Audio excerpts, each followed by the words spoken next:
నమస్కారం. కొంతమంది కవుల కవిత్వం చాలా నిగూఢంగా ఉంటుంది. ఎంత చదివినా అర్థం కాదు. మలగారు చెప్పినట్టు మూగ చెవిటి వారి ముచ్చటగును అన్నట్టుగా ఉంటుంది. మరీ కొంతమంది కవుల కవిత్వం పేలవంగా ఉంటుంది. అందులో ఏముండదు, వినగానే తెలిసిపోతుంది. అందులో అర్థం చేసుకుని అంతకంటే ఎక్కువగా ఆనందించడానికి ఏం లేదు. అలాగా ఉండకూడదు. ఇట్లా అందరికీ అర్థం కావాలి, ఆలోచనామృతంగా ఉండాలి. తరచి తరచి ఆలోచించే కొద్దీ కొత్త కొత్త విశేషాలతో ఉండేదే కవిత్వం. ఉదాహరణకి వాల్మీకి రామాయణం ఉందనుకోండి, చదవగానే అర్థమవుతుంది, కానీ ఆలోచించే కొద్దీ వినూత్నమైనటువంటి విషయాలు మనకు తెలుస్తాయి. విశ్వనాథర్ అంటారు, అచ్చమైన అమృతం అమరులు తాగినారోయి దానికే నసూయపడను. దేవతలు అమృతం తాగారంటారు, వాడి మీద నాకు అసూయం లేదు. ఎందుకంటే పరమ భాగవతుడు వాల్మీకి కృత రామ సత్కథా సుధా రసముగ్రోలి. వాల్మీకి ఇచ్చినటువంటి రామకథ అనేటువంటి అమృతాన్ని నేను తాగాను, కాబట్టి నాకు వాడి మీద ఎటువంటి అసూయ లేదన్నాడు. అంటే కవిత్వం అనేటువంటిది ముందు ఆపాతమతంగా ఉండాలి, ఆలోచనామృతంగా కూడా ఉండాలి. దీన్ని ఆధారంగా చేసుకుని బైచిరాజు వెంకటపతి అనేటువంటి ఒక ఆయన పంచతంత్రాన్ని తిరిగించారు. ఆయన చెప్తున్నాడు, ఘనతర గుర్జరీ కుచయుగ క్రియ గుఢముఖ ఆక. అంటే గుజరాత్ ప్రాంతం ఉండేటువంటి స్త్రీలు మొత్తం వస్త్రాన్ని కప్పేస్తారు. అలాగే ఉండకూడదు. వాళ్ళ స్థల సౌందర్యం ఎవరికి కనిపించదు. అలాగే ద్రావిడీ స్తనగతి తెటగా ఆక. ద్రవిడ దేశంలో అసలు పైట వేసుకోరు.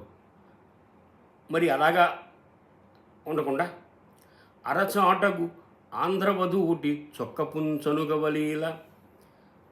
ఆంధ్రశ్రీ యొక్క చదువులాగా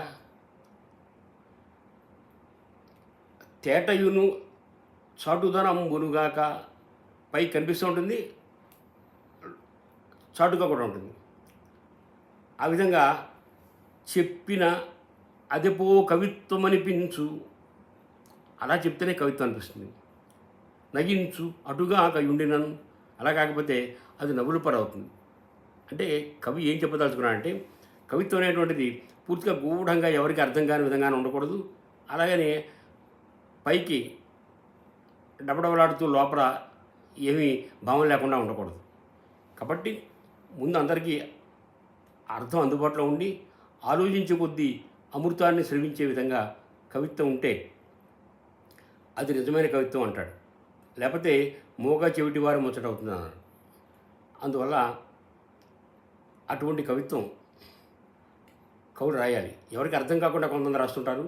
కొంతమంది కవిత్వం ఉందనుకోండి, అందరికీ అర్థమైపోతుంటుంది, అందులో ఏమి ఉండదు. ఈ పద్యం మరోసారి మనం విందాం. ఘనతర గుర్జరి కుచయుగ క్రియ గుఢముగా ఆక. ద్రావిడీ స్తనగతి తెటగా ఆక. అరచాటగు ఆంధ్రవధు ఊటి చొక్కపుంచనుగవలీల. తేటయును చటుదనంబునుగాక ఉండ చెప్పిన